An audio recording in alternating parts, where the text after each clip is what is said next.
તો આણંદ જિલ્લાનો સોજિત્રા તાલુકો મુખ્યત્વે ખેતી પર નિર્ભર છે। અહીંનો મુખ્ય પાક ડાંગર અને ઘઉં છે, પરંતુ પ્રગતિશીલ ખેડૂતો હવે આંતર પાક તરીકે શાકભાજીની ખેતી તરફ વળ્યા છે। જો કે આ વર્ષે ટામેટાનું વાવેતર સોજિત્રાના ખેડૂતો માટે આશીર્વાદને બદલે શ્રાપ સમાન સાબિત થયું છે। સોજિત્રા તાલુકાના અંદાજે 25 ગામોમાં 1500 હેક્ટર જેટલી જમીનમાં ખેડૂતોએ મોટા પાયે ટામેટાનું વાવેતર કર્યું હતું। ડાંગર અને ઘઉંની સિઝન વચ્ચેના સમયગાળામાં વધારાની આવકની અપેક્ષાએ ખેડૂતોએ લાખોનું રોકાણ કર્યું। 5 થી 8 હેક્ટર ટામેટા ઉગાડવામાં આવ્યા પાછળ ખેડૂતોને 1.75 લાખથી 2.5 લાખ સુધીનો ખર્ચ થયો।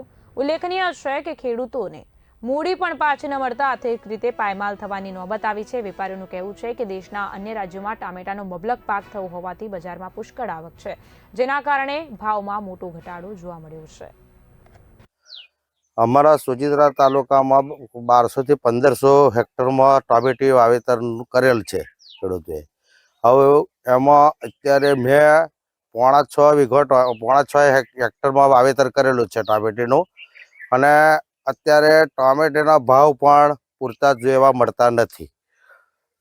સરકાર ઘઉં, ચણા, તુવેર, બાજરી, અનાજના ટેકાના ભાવ જાહેર કરે, અને શાકભાજીમાં જોઈએ તો ટામેટીના ભાવ છે નહીં।